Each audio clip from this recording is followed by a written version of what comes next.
اللهم صل على سيدنا محمد وعلى آل سيدنا محمد. أعوذ بالله من الشيطان الرجيم. بسم الله الرحمن الرحيم. الحمد لله رب العالمين، والصلاة والسلام على سيد المرسلين وعلى آله وصحبه أجمعين. رب اشرح لي صدري ويسر لي أمري واحلل عقدة من لساني يفقه قولي. سبحانك لا علم لنا إلا ما علمتنا إنك أنت العليم الحكيم. ولا حول ولا قوة إلا بالله العلي العظيم. InsyaAllah kalau maghrib pada malam ini menyambung pengajian kitab Minhajul Abidin karangan Imam Ghazali rahimahullah yang diterjemahkan oleh Syekh Daud Al-Fatani rahimahullah, muka surat 13, baris yang ke-13 daripada atas. Qala al-muallifu rahimahullahu ta'ala wa nafa'ana bi'ulumihi amin. Dan yang demikian itu, yang demikian buah daripada ilmu, hasilan daripada ilmu menimbulkan takut akan Allah Subhanahu wa ta'ala, bahawasanya barang siapa yang tiada mengenal akan dia, akan Allah,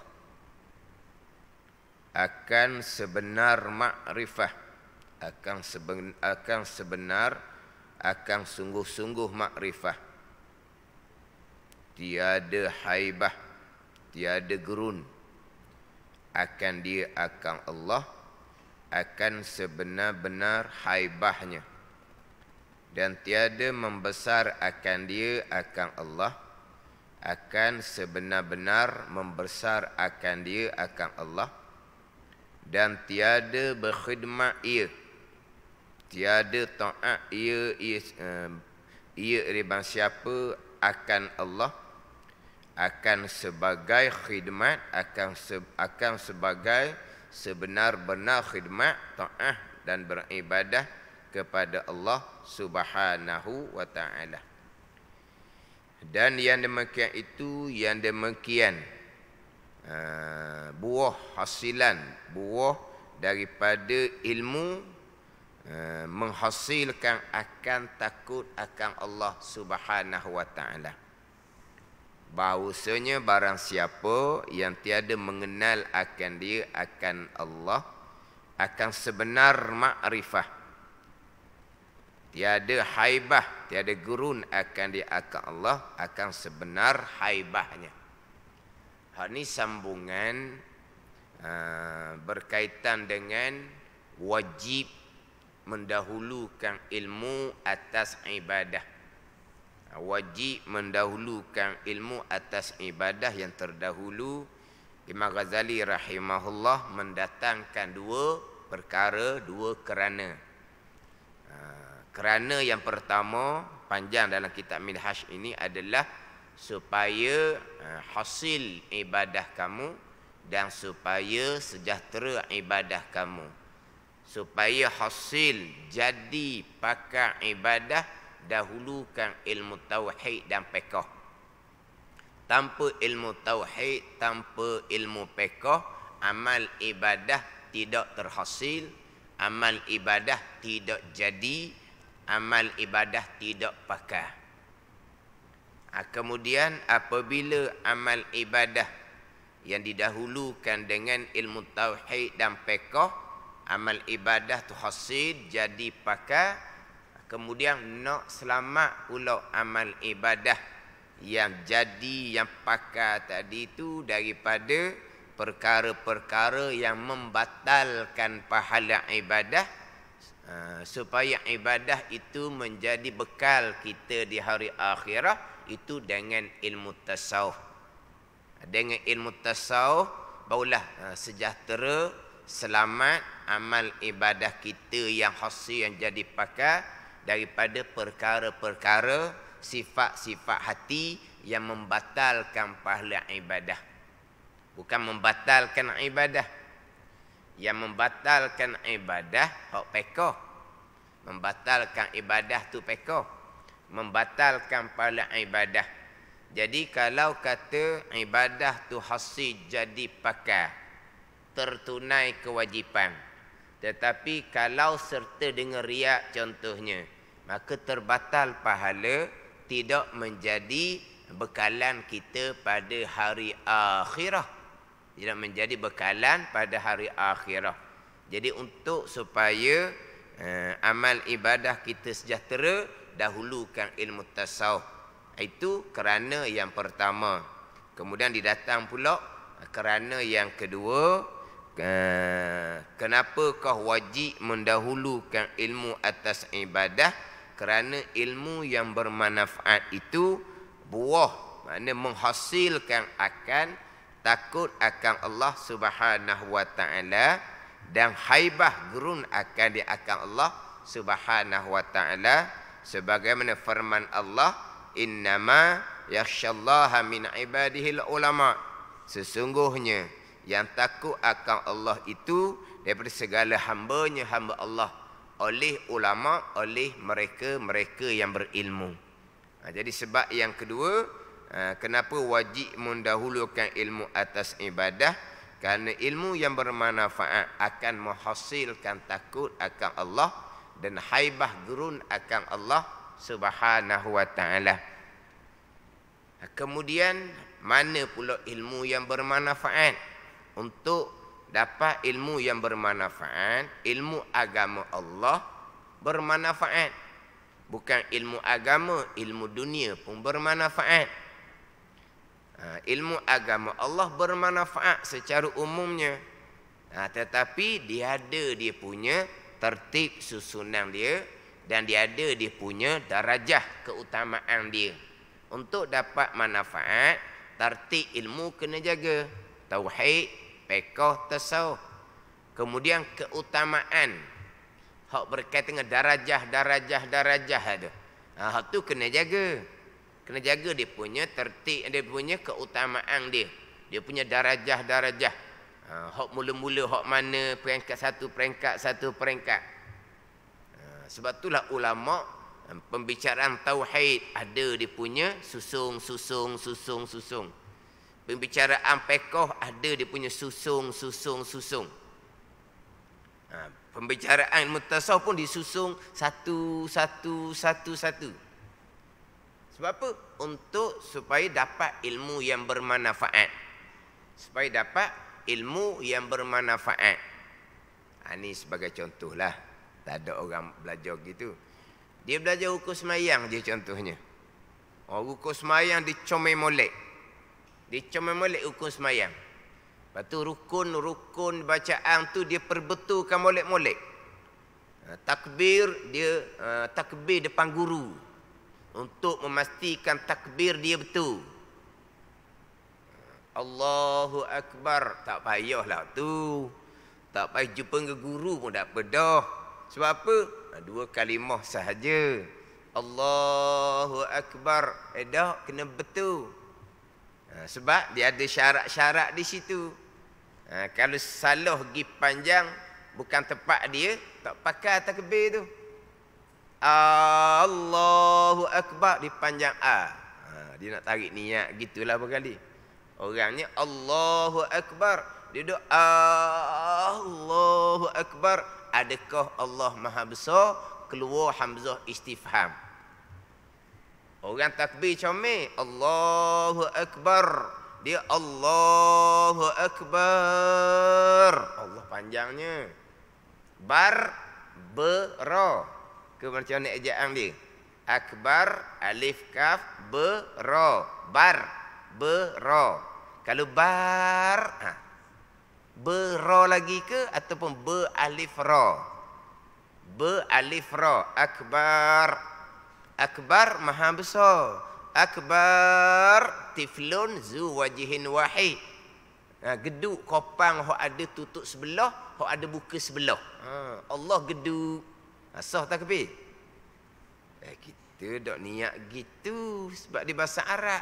Jadi gitulah tak akibat niat. Sebutan tu salah dah. Maknanya rukun bacaan depan guru, Fatihah baca depan guru, tasyahud baca depan guru, selawat salam pun depan guru. Salam pun kena moleklah. Assalamualaikum. Jangan duduk Assalamualaikum. Assalamualaikum. Faham tak ni? Jadi dia comel rukun semayang. Tapi syarat semayang bak taharah tak cara, tak bermanfaat. Sebab nak comel rukun syarat dulu. Bak semayang ni syarat dan rukun. Jadi ulama susun dah ni syarat kena molek, bak taharah kena molek, baru lagi pada rukun. Kita syarat ni, tu kita nak biar ni comel rukun. Memanglah kena comel rukun, tapi susunan dia. Barulah ngaji rukun tu bermanfaat. Ni contoh.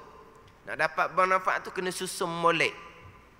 Ilmu tauhid, ilmu fiqh, ilmu tasawuf. Lepas tu susunan dalam pembicaraan ilmu tauhid, susunan dalam pembicaraan ilmu fiqh, susunan dalam pembicaraan ilmu tasawuf untuk dapat ilmu yang bermanfaat. Itu hak susunan ilmu tauhid, fiqh, tasawuf. Kalau fiqh comel macam mana pun, tauhid tak lepas, tidak bermanfaat fiqh. Bicara tasawuf tinggi mana pun, kalau tauhid fiqh tak lepas, tak luluh, tidak ada manfaat. Tetapi kalau tauhid comel, tauhid comel, fiqh tasawufnya kurang dipedulikan. Tauhid comel, maknanya mengikut susunan betul dah. Tapi separuh jalan aja. Tauhid saja je.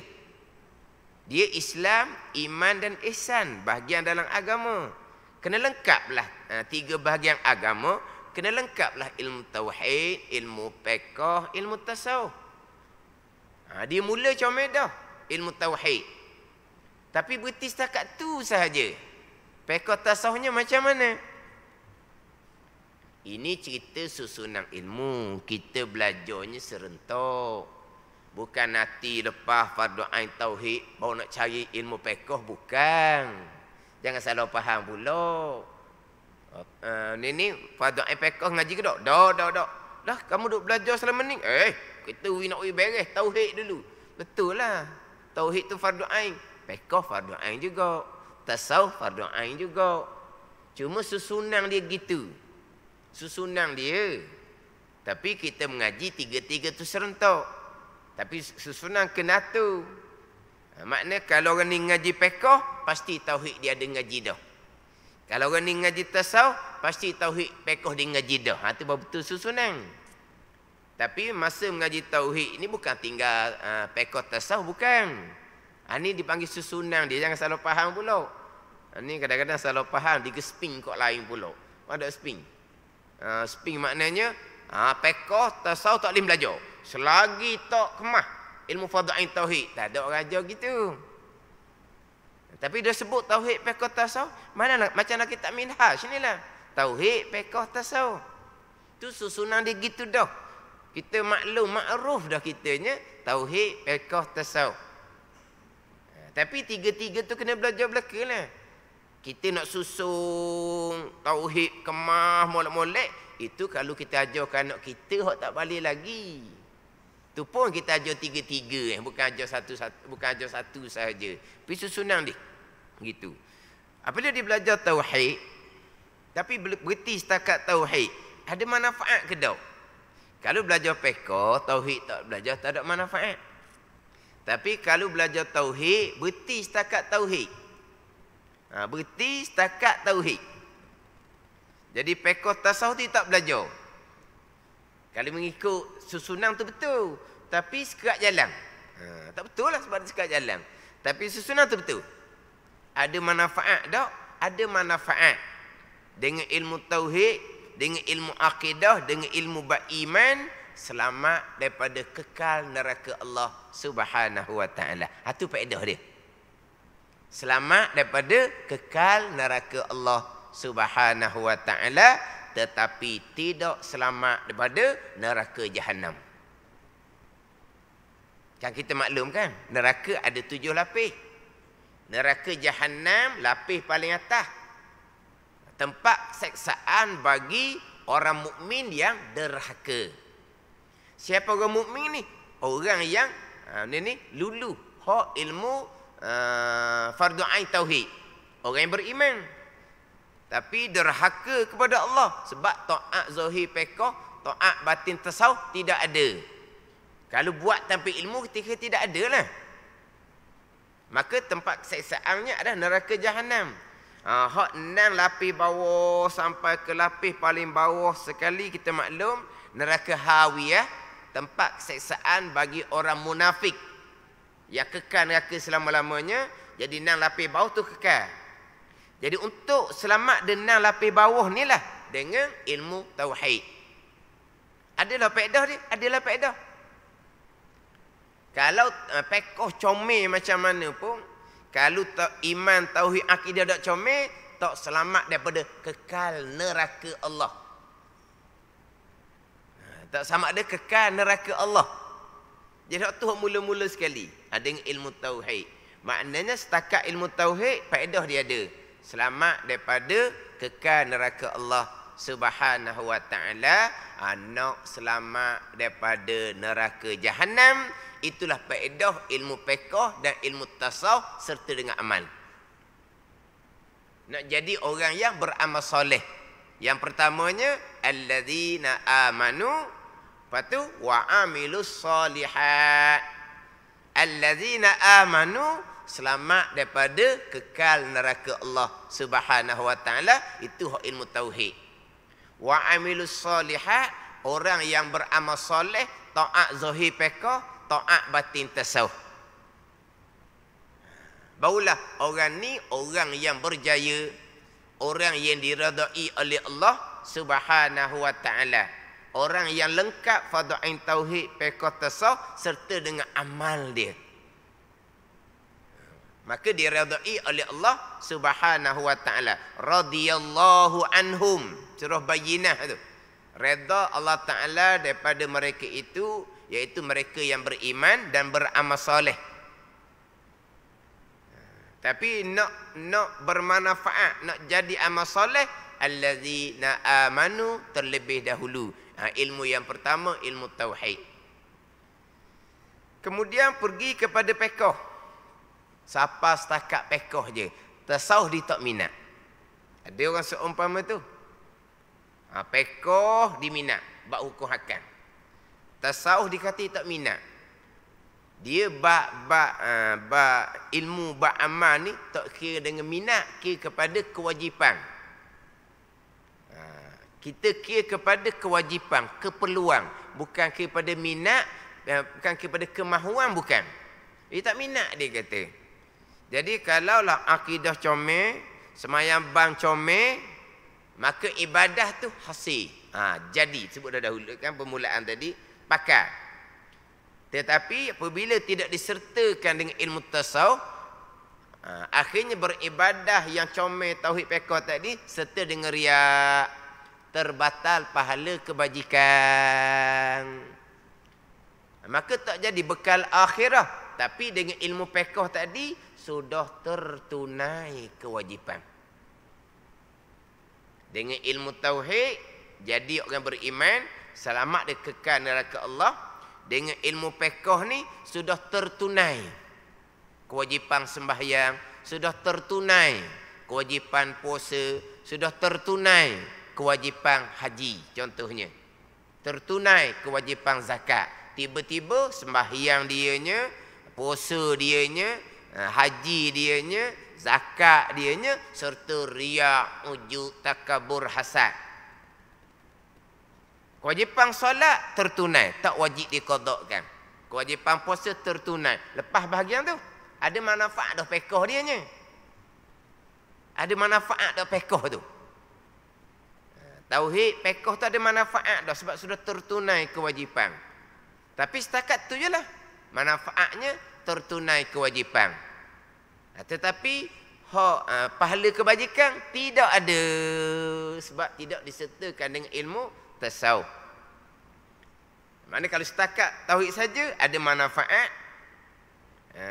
selamat dia kekal neraka Allah, dia naik kepada pekoh, berhenti setakat pekoh saja, bermanfaat sekadar tertunai kewajipan, tak jadi bekal akhirah. Nak jadi bekal akhirah, barulah ni kena sertakan dengan ilmu tasawuf. Tapi nak ceritanya kalau ikut susunan tu bermanfaat dah. Kalau balik susunan tauhid tak peduli, duk pekoh saja, tak ada manfaat. Tauhid pekoh tak peduli, duk tasawuf saja, tidak ada manfaat. Ikhlas dak ikhlas pun kalau sembahyang tidak sah, kalau puasa tidak sah, ikhlas tak ada bicara ikhlas tu. Dia kena nak bicara ikhlas supaya amal ibadah kita diterima, kena pastikan amal ibadah kita hasil jadi pakai dengan ilmu tauhid dan ilmu fiqh. Ni kita duduk kita tahu dah ni tauhid, fiqh, tasawuf. Tauhid, fiqh, tasawuf. Bukan satu perkara yang pelik, yang tak biasa dengar.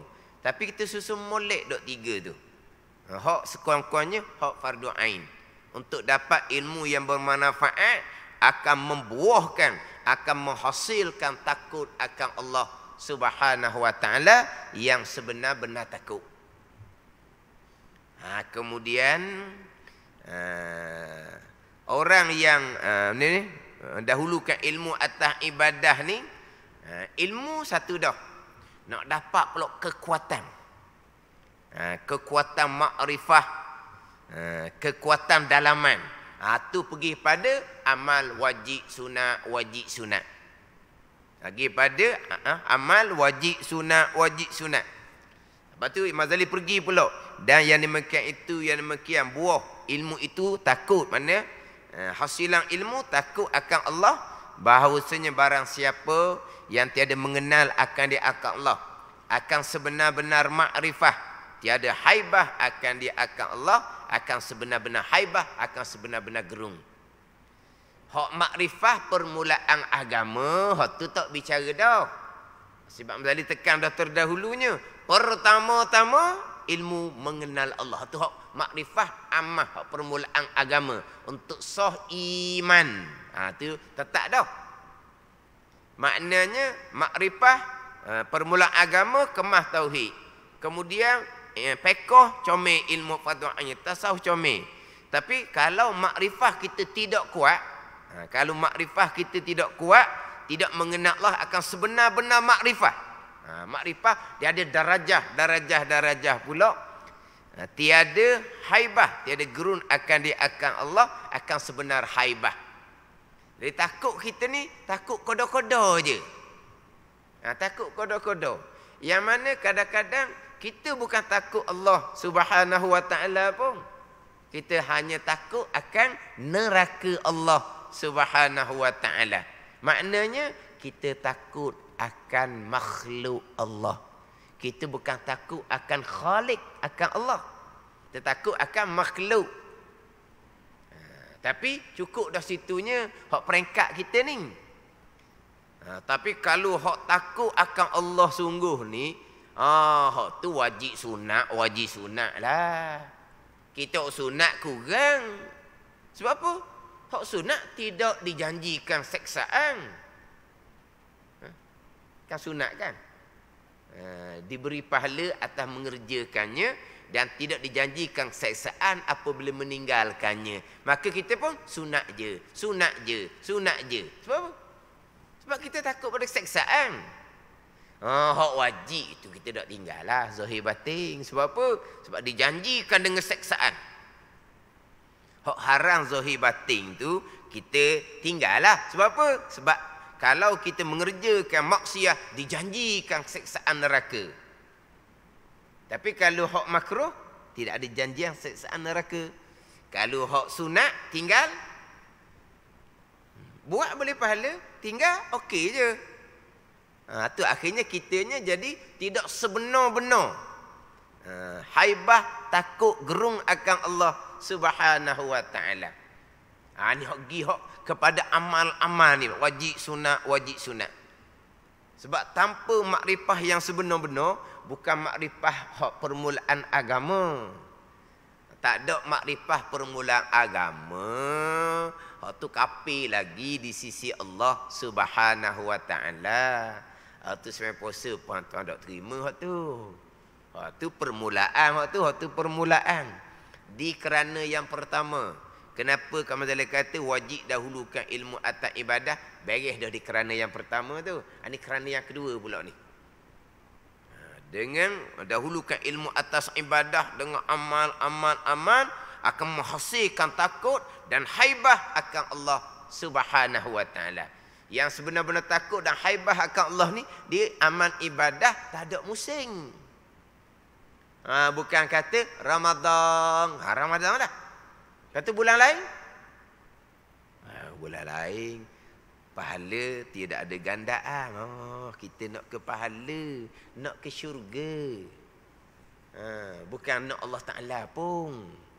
Tapi tak ada salah ni. Orang buat amal ibadah kerana nak pahala, nak syurga, ijma' ulama ikhlas dah dia panggil.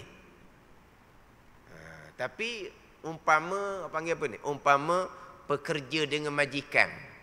Kerana majikan janji upah, kita pun kerja. Kalau majikan tak bayar upah, kita pun lari. Kan gitu? Kenapa kita kerja dengan dia? Kerana dia janji upah. Dia janji upah, kita kerja. Kenapa kita buat amal ibadat sungguh bulan Ramadan? Tuhan janji upah. Gitulah. Bulan lain tak ganda dah lah.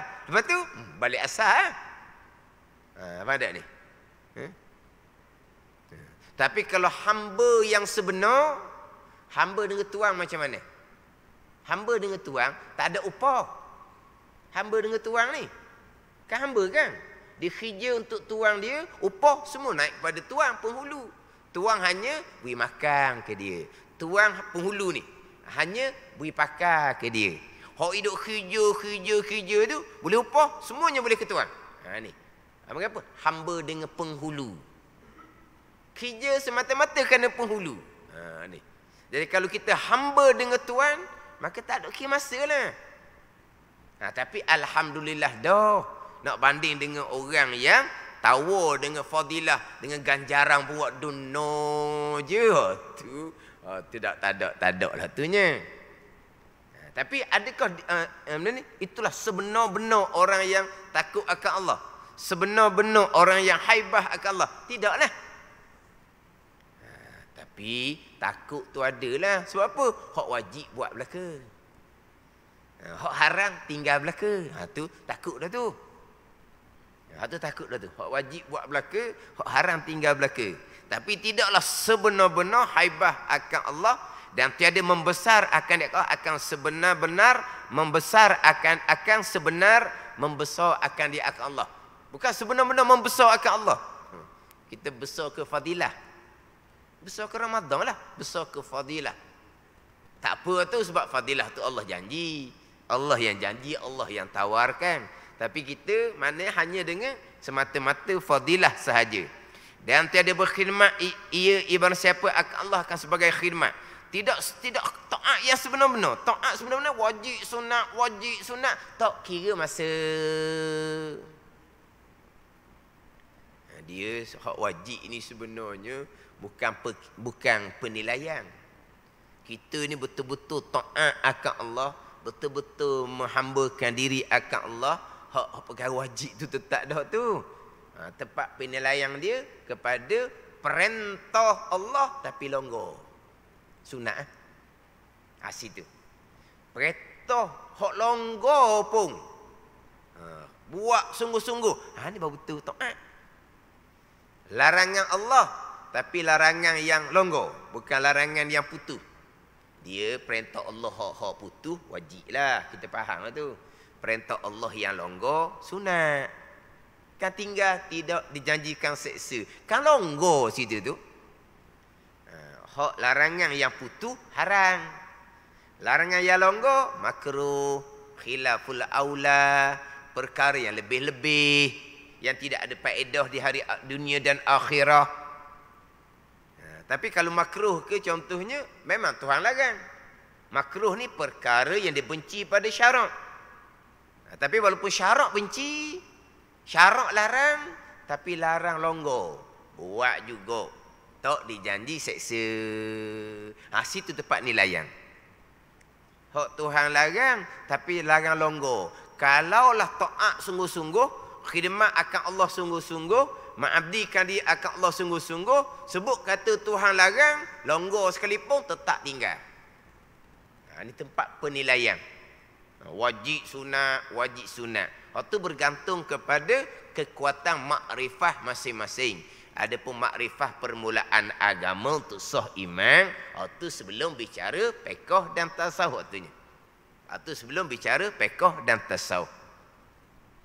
Tapi kalau kita sunat, kewajipan tidak dipedulikan, itu tak masuk dalam kiraan. Itu tak masuk dalam kiraan. Tadi kata penilaian adalah mana ni? Kepada perintah Allah yang longgar, kita kerjakan ke tidak.